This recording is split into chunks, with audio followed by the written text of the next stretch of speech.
Hello everybody, welcome back to Forza Horizon 5 with a showdown, an old school show. We haven't done one of these in quite a while. And this one is very interesting because I wanted to tackle off-roaders specifically, not SUVs, not pickup trucks, full-on off-road racing vehicles. Which one is the best? Because we got a lot of them in this rally adventure. So many, in fact, that we probably should have called it the Baja adventure, since there was only one WRC car in this rally adventure. But whatever, it gave us lots of interesting vehicles, and we have a lot that are already in the game. So which one would be the best through a series of tests?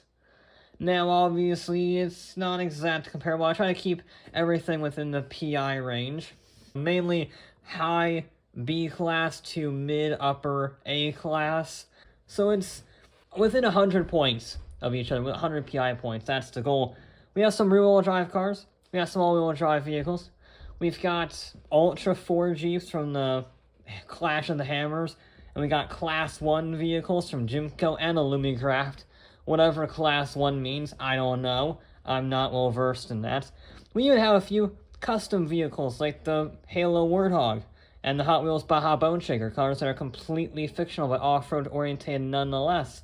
And some less off-road oriented and more interesting vehicles, like the Rip Rod, like the 911 Rally, like the Focus RS WRC, and our road car of the day, the Porsche Cayenne Turbo SUV, complete road car family sports SUV. It's interesting to see how that will fare against our proper off-road vehicles. Let's give it a go. And we start out as usual with the hot lap. Fastest lap out of 6 flying laps will be the victor. Well, 6 laps, 5 flying, I guess. And, you notice how we're not on the Rally Adventure, because, yeah, Rally Adventure doesn't have any circuits, which is a missed opportunity, so I'm on the mainland. And I'm on the, desert off-road racing track, which is a great track. It's a little handling biased, we'll say that much. There's not really any straights, there's one.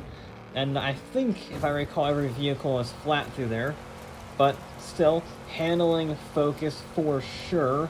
And there were a few jumps. There were quite a few jumps, some really big ones. And then we have the twisty hairpin Zorama section in the beginning. So it's still a good test. And it's all off-road. There's no tarmac, there's no roads or anything. It's completely on the dirt, which was a problem for our friend the Porsche, the road car, because every vehicle here is completely stock, which meant the Porsche is not on off-road racing tires or rally tires like everything else is. So it struggled, had a bad day, really unhappy, this car. I mean, yeah, it has active aero, which is kind of cool, but doesn't help here, Chief. You only get up to speed once for active aero on this track, and it's not going to save its lap time. It doesn't have the grip. It has the speed. It's pretty good accelerating all-wheel drive, what, 560 horsepower, something like that? But when you don't have off-road race tires, it's kind of hopeless. There's not really much of a point. So the Porsche definitely struggled. But one vehicle that did not struggle was the RJ Anderson Pro 4 truck. Yes, it's rear-wheel drive. Yes, it has no aerodynamics of any kind. But it might as well be all-wheel drive with a hill climb body kit. It's phenomenal to drive. It was so smooth. On its standing start warm-up lap, it beat almost the entire field. It's stupid how fast this truck is around a circuit off-road. The off-road racing tires are phenomenal. The grip is ridiculous. It's like racing slicks on tarmac. That's how grippy it is. It just doesn't get oversteer. I can pin it. It has like 850 horsepower to the rear wheels on dirt, and it just goes. There's no wheel spin, there's no shenanigans. It's just, you want to go straight, I go straight. You want to turn, I turn.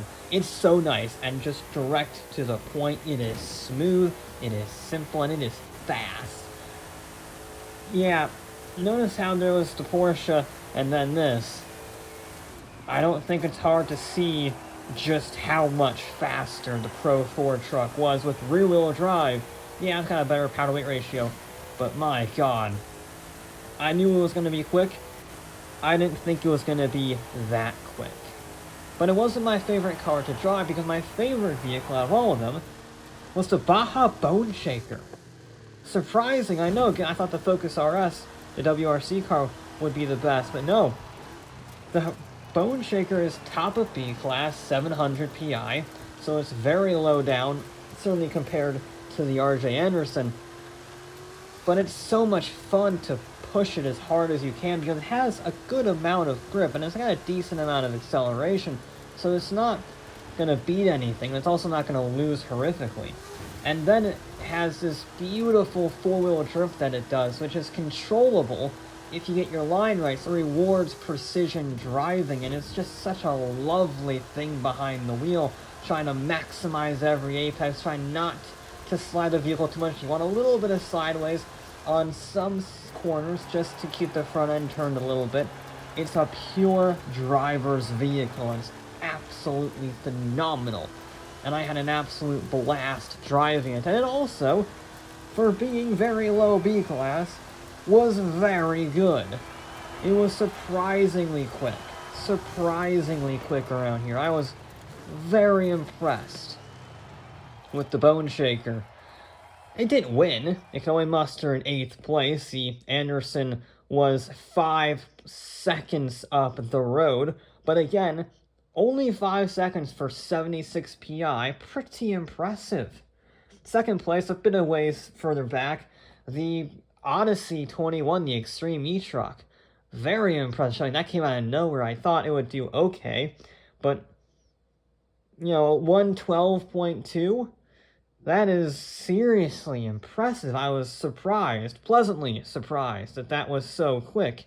And then 3rd with the Trailcat, a bit more than what I was expecting. I also was expecting, truth be told, expecting it to be the Pro 4 truck, the Ultra 4 truck, and then the Trailcat. I thought that would be the order. But the Ultra 4 mustered 4th. The Jimco Hammerhead ended up in 5th.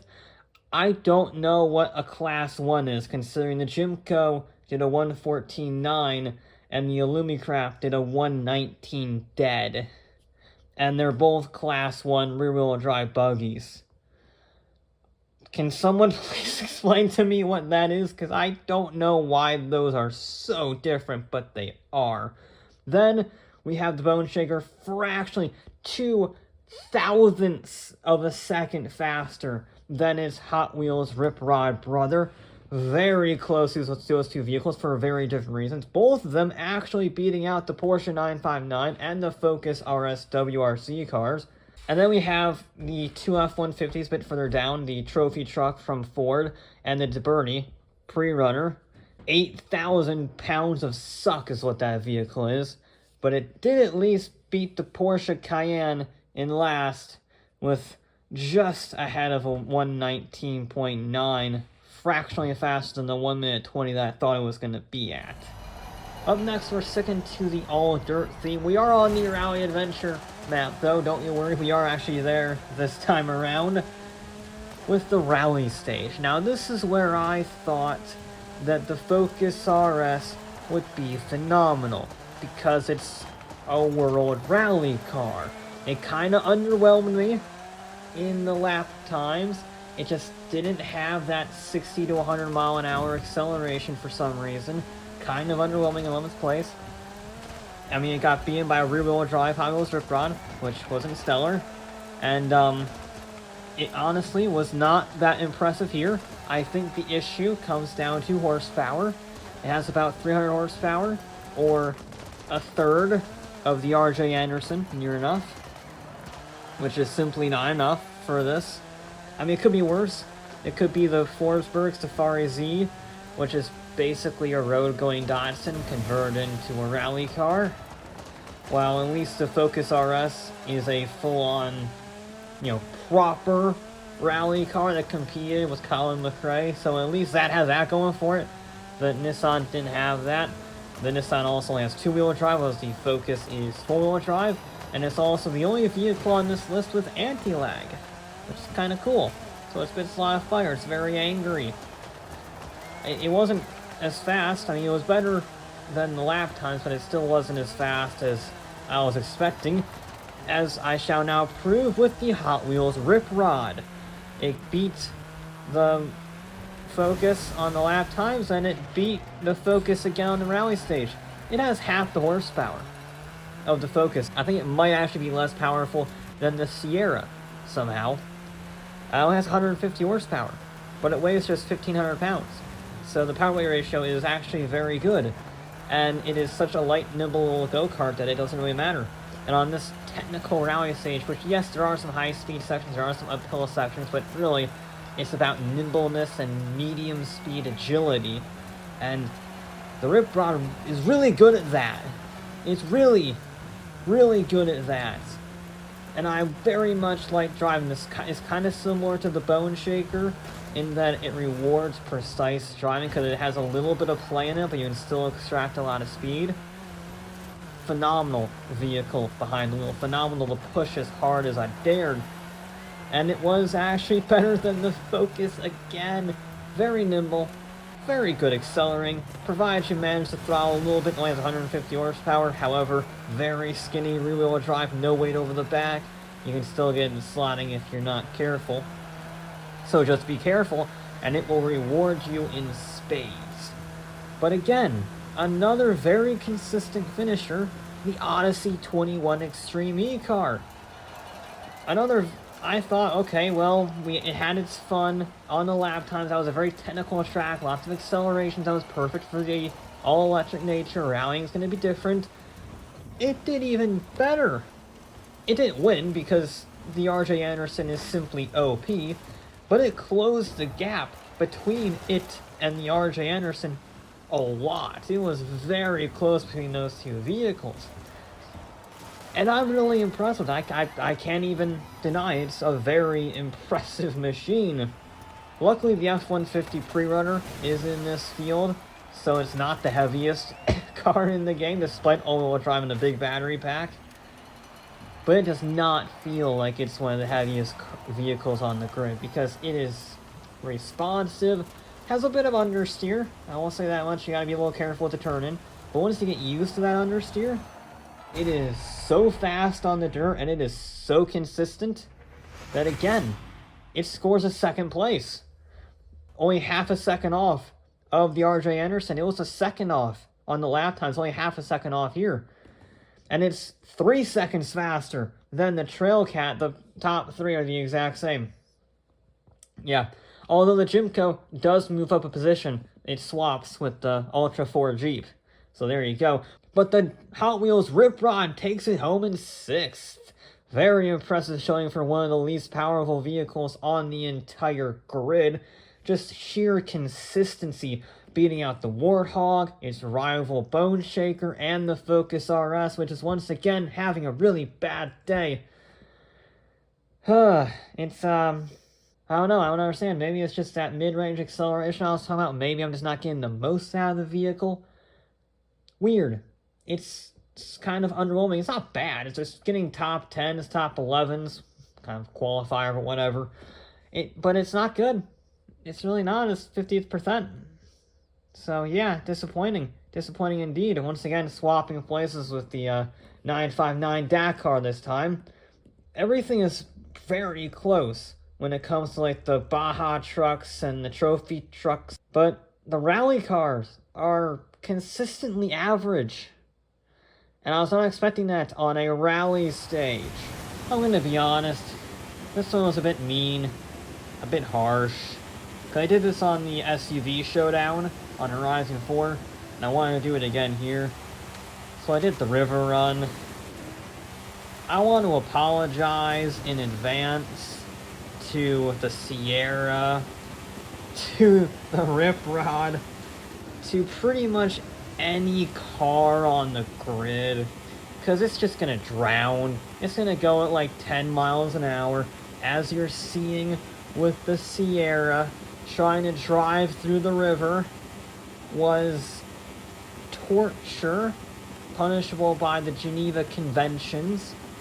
But there is one noticeable thing I'd like to point out, and that is there are so many of these cars, like the Focus and the 911, 959, the Cayenne, and the Sierra, and the Rip Rod, that it almost balances itself out. There's not, if it was one car, then everything else did fantastic, that one car would really suffer.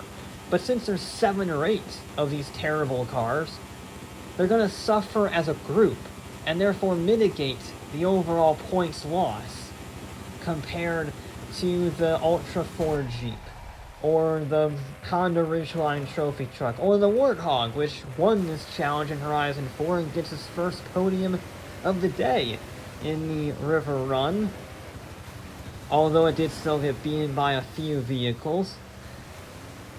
Yeah, what you needed here was ground clearance and 4-wheel drive. That's all you need. You didn't need horsepower, because as long as you kept the body of your vehicle out of the water, you were all set. And even if you did that, you really wanted all-wheel drive so you didn't have wheel slippage in the water, like, I don't know, the Jimco did. The Jimco's been very consistent each time around, and this time it just lets itself down a bit because it can't put the power down in the water. So that's why you want the all-wheel drive, and that's why you want, I don't know, a Jeep Trailcat, because it's got everything massive, like 39-inch off-road tires, maybe 40, I don't remember. It's got 707 horsepower from the Hellcat engine, and it's got 4-wheel drive, so it was really good in this challenge. Like I said, I do apologize to the normal cars that struggled, because the spread between first and last is quite big. On the lap times in the rally stage, it was pretty close. It was usually 8 or 9 seconds between the whole field, which is very close, all things considered. It was not that close in the River Run. I mean, it was very close for the top 3, 51.5, 52.0, 52.7, well within a second. And then you start getting down. So the RJ Anderson in 4th, first time off the podium, first time not winning for that matter. Then we have the Hot Wheels Bone Shaker in 5th, very good for a B-class car. And you can see the other Hot Wheels car, 17th place, way down the order, 76 seconds. I had to put it in seconds because my Excel sheet didn't like 1 minute, ... So I had to put it all in seconds. Yeah, the Sierra way down there. 109 seconds to complete the River Run. It's only slightly faster than the Forsberg's 108 seconds. The Trailcat did a 51.5. I was afraid that the Sierra wasn't gonna do it in under 2 minutes. That's how bad it was. It was going like 15 miles an hour at the end there. It was torture to do those runs. In hindsight, I probably should have done a different of my 3rd unique challenges that I like to do for these sort of things. But over half the field was kind of prepped for him, so bugger it. And we have our final challenge, a customary one, 0 to 100 and back to 0 again, but this time it was all on dirt. And I had to go back to the mainland because there's no straightaway that's flat enough and long enough to get to 100 miles an hour on dirt on Rally Adventure. Which is not a problem. I love the roads there, but yeah, no straight or flat road is long enough. In fact, this section here that I'm using very nearly wasn't straight or long enough for the poor Nissan Forsberg Safari Z. That was not a quick car. I actually had to run it in the opposite direction to give myself a little bit more run-up, just to stop in time so I didn't hit the finish line or a building. That's how slow it was. But here's the weird thing. This was kind of a great equalizer, because it allowed vehicles that were light, like the Sierra or the Rip Rod, to excel, because they have such brutal acceleration, even though they had very little horsepower. And it allowed rear-wheel drive and all-wheel drive to be semi-competitive with each other, because off-road racing tires on the dirt didn't really have as much of a traction loss as, say, sport tires on tarmac. So that was a very interesting point. And in fact, 2 out of our top 3 were rear-wheel drive vehicles. One of them is what you can probably guess, And the other one was not something that you could guess. I was very impressed with our second place vehicle. The winner was probably no surprise to anyone. I thought the Ultra 4, for that matter, would take the victory, or the Trail Cat, but nope, it was the RJ Anderson. 3 out of 4 wins for the Pro 4 truck. It's a stupid vehicle. 0 to 100 to 0 on dirt with rear-wheel drive in 8.5 seconds. 8.5 is absurdly fast. It's half a second faster than the Jimco, scoring a second overall. It's its first podium of the day.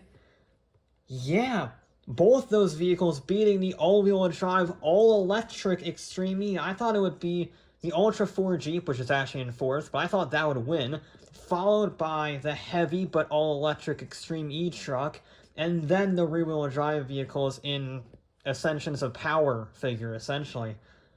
But no, the Jimco and the RJ Anderson did really well on their launches. Also, I thought this would be brilliant for the Focus WRC car, because rallying very short gears, very fast accelerating, and it was very good. If this was 0 to 60 to 0, it would have won by a landslide, or at least finished in the top 3, but it's not. And 0 to 100 was really difficult. It was very fast to 60, and then very slow to 100, and very fast to 0. So it didn't actually do all that well in 13th place. It was slower than the Rally Fighter, somehow. Actually, it tied with the Rally Fighter, I should specify, but since the Rally Fighter had a better lap time, the Focus lost out. The Rally car really struggled, unfortunately, in everything, pretty much. I'm surprised on how bad the Rally car was. Even at rallying, I'll never get over that. How is the Rally car slow on the rally stage? But whatever. This was a interesting, probably the most interesting 0 to 100 to 0 in a long time, because we have a strange mix of all-wheel drive and rear-wheel drive cars in a amalgamation of random horsepower figures, random weights, random drivetrain types in this weird mix. But with all that being said, let's get to the overall scores. The winner is no surprise to anyone. Winning 3 out of 4 events helps you build a massive lead, so thank you, RJ Anderson, for building one hell of an off-road vehicle. Incredibly grippy, incredibly fast accelerating, incredibly consistent and composed. It finished on the podium, it finished on the top step of the podium every single time, except the river run, where it finished 4th, and even then, it wasn't that far behind our podium finisher, the Halo Warthog. So, an insane performance from the RJ Anderson and a well-deserved victory. In fact, the only other vehicle to get a victory, the Jeep Trailcat, which won the river run, is in second, 258 points, which tells you the spread of these vehicles. Then we've got the Odyssey E, the Odyssey 21 Extreme E truck, in third, 247, very close between that and the Trailcat. Ultimately, the E loses out simply because it got 2 second places and it didn't get a win like the Trailcat did, so that ultimately cost it the position. Then fractionally behind that is the Casey Curry. Only 1 second place, but a 4th place, a 5th place, and another 4th place was consistent enough to get it a 4th place. Similar story with the Jimco Class 1, a 5th, a 4th, a 7th though, and then a 2nd, ultimately costing it the position to the Casey Curry Jeep, but a very impressive showing nonetheless. And all of those vehicles, and the Halo Warthog, which got 6th, 214, are all of our podium finishers. So you need to be on the podium in order to get a top 6, because our next fastest vehicle is the B-Class Hot Wheels Bone Shaker. Very impressive showing in 7th. You can see a noticeable points change between a podium finisher and a non-podium finisher, 214 to just 173. And in fact, that just barely beats out the Hot Wheels Rip Rod, 159 in 8th position. And that beats the Locomotives Rally Fighter by 1 point, which ended up in 9th. I mean, this was a very close showdown. 8th place, 159. 9th place 157, 10th place 154, 11th and 12th were tied at 141, with the Focus RS ultimately taking it by average finishing position. I actually averaged out each one of them to see what it was. That's how close it was. Also very ironic that the Ford Focus RS tied with the Ford F-150 trophy truck despite being drastically different vehicles. You could not have two completely different vehicles from the same manufacturer tied. The odds of that are astronomical, but there you are. We actually had two ties. We had a tie for 11th, and we had a tie for 15th. 15th was between the Honda Ridgeline and the Toyota T100, the two Japanese trophy trucks, tied at 122 points, with it ultimately, for a similar reason, going to the Honda. I thought that the KC Curry would have this, in all honesty, or maybe the Trailcat, but the Extreme E and the RJ Anderson really impressed me. They were able to deal with their weight for the Extreme E car and the rear-wheel drive nature for the RJ Anderson exceptionally well, and that is why they were so fast. They saw these disadvantages and just said, nah, I don't want to deal with it, and didn't. So, well-deserved place for them, although the Trailcat does get second, beating out the Extreme E, so a little bit of represent for the big old supercharged V8s in the era of electrification. A little biased there, just saying. Also very impressive are the two Hot Wheels vehicles. One is B-Class and one is less than 200 rear-wheel drive horsepower. Very impressive, getting a top 10 for those two. Beating out the Focus RS, probably the biggest disappointment of the day. One, because I really love that car. It's probably my favorite car of this entire expansion. And two, because I just had higher hopes for it. I thought its lap time would be really good. I thought its stage time would be really good. And they just weren't. They just weren't. They were average. They just didn't have enough horsepower. Very strange for that vehicle. Very disappointing. But it is what it is. 11th place on the count back. So, I guess in that way I'll take it. It's better than the trophy truck at least. I knew the rally cars would struggle a little bit when it came to like the river section. But I mean, the Focus was the best of the rally cars. And it was 11th. I mean, the Dakar was 13th. The 911 was 17th. The Nissan Forsberg was last. Very disappointing showing. Apart from the Rip Rod, all of the rear-wheel drive rally sort of vehicles were awful. So, if you want to go off-roading, just pick an RJ Anderson. It's just better. By a lot. And for the love of God, please do not pick, as fun as it is and as great of a vehicle as it is, the Nissan Safari Z. Or, as much as it pains me to say it, the Focus RS WRC. But that'll be it for this episode of Forza Horizon 5. I'll be back with more